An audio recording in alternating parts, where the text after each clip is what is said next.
علی احسن اور زیبا اس کے بڑے تایا کی اولاد تھے اور اسد، شہلا، فضا اور حارث چھوٹے تایا کی۔ علی سے ملتے ہوئے وہ بے اختیار چونک گیا۔ جینز پر سفید کڑھائی والے کرتے اور بڑے سے دوپٹے کے ساتھ اپنے گھنگرالے بالوں کو بینڈ میں جکڑے وہ عین ایئر کولر کے سامنے بیٹھی تھی۔ ہوا کے زور سے گھنگرالے بالوں کی لٹیں اس کے چہرے پر بکھرنے لگیں۔ وہ بکھرتے بالوں اور اڑتے دوپٹے میں الجھی ہلکی سی مسکراہٹ ہونٹوں پر سجائے اسی کی طرف متوجہ تھی۔ گزرے ماہ سال بھی اس کی شبیہ کو ارسلان کے ذہن اور دل میں دھلا نہ سکے تھے۔ وہ اب بھی اتنی ہی پیاری تھی۔ ماضی کا ایک لمحہ ارسلان کی آنکھوں میں مسکرانے لگا جب 6 سالہ ارسلان نے اس ننھے سے وجود کو جھولے میں سوتے دیکھ کر اس کے روئی جیسے گالوں کو چھوا تھا۔ امی، یہ اتنی سفید کیوں ہے؟ اس کے معصوم سوال پر امی اور سدرا چچی ہنس دیں۔ امی، اسے ہم لے لیں؟ وہ سرخ و سفید سی سیاہ بالوں والی گڑیا اسے اتنی پیاری لگی تھی کہ وہ اسے کسی قیمت پر چھوڑنے کو تیار نہ تھا۔ لو بھائی سدرا، تم تو بے فکر ہو جاؤ، اب یہ گڑیا ہماری ہے، آخر میرے ارسلان نے خود مانگا ہے اسے۔ امی نے ہنس کر کہا۔ ارسلان اس کے مننے مننے سے ہاتھ چھو کر دیکھنے لگا۔ تمہاری ہی ہے آپا۔ سدرا چچی نے خوش دلی سے کہا۔ وہ تو جیسے دیوانہ ہو گیا۔ علی یا احسن میں سے کوئی اسے اٹھاتا تو وہ لڑ پڑتا، یہ صرف میری گڑیا ہے۔ اور جب سدرا چچی کی وفات کے بعد شجاع چچا نے اپنے ایک جاپانی دوست کے تعاون سے جاپان میں کنسٹرکشن کمپنی قائم کر لی اور ہمیشہ کے لیے وہاں شفٹ ہو گئے، تو وہ سسک سسک کر روتا رہا۔ جاتے وقت سب اسے بلاتے رہے کہ وہ ایک بار آ کر مل لے، مگر وہ اپنے کمرے کا دروازہ بند کر کے روتا رہا۔ سب سے خفا ہو گیا کہ ان سب نے اسے جانے کیوں دیا۔ ارسلان بھائی کہاں کھو گئے؟ فضا کی آواز پر وہ چونک گیا۔ پہچانا آپ نے؟ شہلا نے اشتیاق سے پوچھا۔ ہاں، پہچان لیا۔ ارسلان نے مسکراتے ہوئے بھرپور نظر اس پر ڈالی، جس کی سفید رنگت میں گلابیاں گھلی تھیں۔ اس کی آنکھیں اتنی روشن تھیں جیسے بہت سی بجلیاں ایک ساتھ گونتی ہوں۔ مخروطی انگلیوں والے ہاتھ اب بھی اتنے ہی خوبصورت اور نرم و نازک تھے کہ چھونے سے میلے ہو جانے کا ڈر ہو۔ ناخنوں پر لگی گلابی کیوٹکس اور نازک سی گولڈن رنگ ان ہاتھوں کا حسن کچھ اور بڑھا رہی تھی۔ اور ماہم، آپ نے پہچانا؟ شہلا نے مسکرا کر اس سے پوچھا۔ ارسلان، اس نے نچلا ہونٹ دانتوں تلے دبا کر بہت معصومیت سے جھجکتے ہوئے کہا، جیسے اپنی پہچان پر شبہ ہو۔ نہ جانے کیوں ارسلان بجھ سا گیا۔ بالکل ٹھیک، یہ ہیں ہمارے چودھری ارسلان، اپلائیڈ سائیکالوجی میں ماسٹرز کے بعد کھیتوں میں ہل چلاتے ہیں۔ احسن کا لہجہ چپتا ہوا تھا۔ وہ چونک گیا، گو کہ احسن اکثر اسے چودھری ارسلان کہہ کر مذاق کیا کرتا تھا، مگر یوں طنز کبھی نہیں کیا تھا۔ یہ ہل کا نہیں، جدید مشینری کا زمانہ ہے۔ ارسلان نے ہنستے ہوئے اس کا جملہ اڑایا۔ آپ کو حیرت نہیں ہوئی ماہم؟ احسن نے ماہم سے پوچھا۔ حیرت کس بات کی؟ اس نے بالوں کو پیچھے کرتے ہوئے بہت حیرت اور معصومیت سے پوچھا۔ سب ہنس دیے۔ یار احسن، یہ جس ملک سے آئی ہیں وہاں بڑے بڑے PhD بھی ایسے کاموں میں کوئی اور محسوس نہیں کرتے۔ حارث نے ہنستے ہوئے کہا تو وہ کھسیانہ سا ہو گیا۔ اچھا چھوڑو، تم لوگ بتاؤ، میں ابھی کل ہی تو آیا ہوں، تم لوگوں نے تو کل کوئی ذکر نہیں کیا تھا آنے کا۔ ارسلان نے بات پلٹی۔ کل؟ شہلا نے ناراضگی سے اس کی طرف دیکھا۔ گھر سے ہو کر آئے تھے؟ وہ شرمندہ سا ہو گیا۔ واقعی وہ کل سیدھا اپنے فلیٹ سے گاؤں آ گیا تھا۔ ایک ہی شہر میں ہوتے ہوئے کئی دن نہیں ملتے۔ ہوتے کہاں ہیں آپ آج کل؟ فضا نے بھی شکایت کی۔ بس گڑیا، کچھ مصروفیت ہی ایسی رہی، مگر آئندہ ایسا نہیں ہوگا۔ اس نے پیار سے اس کے بال بکھیرے۔ اوکے ماہم، آپ لوگ انجوائے کریں، میں ذرا بات لے لوں، اس نے کھڑے ہوتے ہوئے کہا۔ تبھی بی بی جان آ گئیں۔ آ گئے تم؟ یاد آ گیا کہ گھر بھی آتے ہیں۔ او بی بی جان، کام بھی تو کرنے ہوتے ہیں۔ اس نے اپنا مضبوط بازو ان کے کندھے کے گرد پھیلایا۔ ہاں، سارے کام تو جیسے تمہارے لیے ہی رکے ہیں۔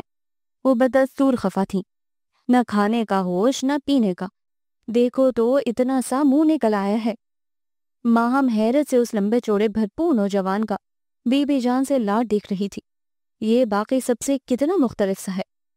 کھلتی ہوئی گندمی رنگت، گھنی مونچھوں تلے مسکراتے لب، فولڈ کی ہوئی آستینوں سے جھانکتے مضبوط بازو، فراخ پیشانی پر چمکتا پسینہ، وہ واقعی اس دھرتی کا بیٹا نظر آ رہا تھا۔ کیوں بھائی برخوردار، میں نے سنا ہے تم کوئی فیکٹری لگا رہے ہو شہر میں۔ بڑے تایا اس سے فیکٹری کی تفصیلات پوچھنے لگے۔ تو وہ نہانے کا ارادہ فی الحال ملتوی کر کے انہیں فیکٹری کی تفصیلات بتانے لگا۔ رات کے کھانے پر ارسلان کی امی نے خاصا اہتمام کیا۔ بہت سے دیہاتی اور شہری لوازمات سے دسترخوان سجا دیا۔ دیسی گھی میں بھنا مرغ، پلاؤ زردہ، قیمہ بھرے کریلے، ساگ اور کھیر۔ پہلے مردانے میں کھانا بھجوایا گیا، پھر بڑے سے ہال کمرے میں دسترخوان بچھا۔ تائی جان، اتنا کچھ؟ ناہم نے حیرت سے آنکھیں پھیلائیں۔ ارے اپنی بیٹی کے لیے تو یہ کچھ بھی نہیں، اتنے سالوں کے بعد تو آئی ہو۔ انہوں نے اس کی پیشانی پر پیار کرتے ہوئے کہا۔ سارا دن ہمارے پاس بیٹھیں بھی نہیں۔ ماہم نے شکوہ کیا۔ اب تو میری گڑیا آ گئی ہے نا یہاں، بس باتیں ہی باتیں ہوں گی۔ انہوں نے پیار بھرے لہجے میں کہا تو وہ سر ہلا کر مسکرا دی۔ تائی جان، یہ ملازمائیں ہیں؟ ماہم نے 2 لڑکیوں کی طرف اشارہ کیا جو صبح سے ان کے ساتھ کام میں لگی تھیں اور سارا دن چپکے چپکے اسے دیکھ کر مسکراتی اور سرگوشیاں کرتی رہی تھیں، اور جب وہ انہیں پاس بلاتی تو دوپٹوں میں منہ دے کر ہنستی ہوئی دور بھاگ جاتی۔ ارے نہیں، اپنی ہی بچیاں ہیں، کام زیادہ ہو تو میں انہیں بلا لیتی ہوں، کیا آ جاؤ۔ رضیہ، کوثر، تائی جان نے بلایا تو وہ دوبارہ دوپٹوں میں منہ چھپاتی کچن میں جا چھپی۔ تائی جان انہیں وہیں کھانا دے آئیں۔ کھانے کے بعد جب سب لوگ جانے کو تیار ہوئے تو بی جان، ارسلان، اس کی امی اور بابا حیران ہو گئے۔ ٹک کر بیٹھ جاؤ، کوئی ضرورت نہیں اس وقت جانے کی۔ غضب خدا کا، ایسے کون سے کام پڑے ہیں تم لوگوں کے؟ بی جان سخت غصے میں تھی، مگر سب کے پاس اپنے اپنے جواز تھے، آفس کا مسئلہ، اسکول، کالج وغیرہ وغیرہ۔ ٹھیک ہے، ماہم کو یہیں چھوڑ جاؤ، بی جان نے فیصلہ سنایا۔ کمال کرتی ہیں بی جان، بھلا ماہم یہاں کیسے رہ سکتی ہے؟ اتنی گرمی، مچھر، احسن نے منہ بنا کر کہا۔ مہمان خانے میں اے سی لگا ہے ماہم بیٹا، وہاں ٹھہر جانا، ارسلان کے ابو نے کہا تو وہ تذبذب کا شکار ہو گئی۔ یہاں آنے سے پہلے جو کچھ احسن وغیرہ نے گاؤں کے بارے میں بتایا تھا، اس کی بنا پر یہاں ٹھہرنا واقعی مشکل لگ رہا تھا، مگر یہاں کی مہکتی فضا اور سب لوگوں کا پرخلوص اصرار روک بھی رہا تھا۔ ہم پھر آ جائیں گے بیوی جان، اس نے پیار سے بیوی جان کا چہرہ اپنے ہاتھوں میں تھاما۔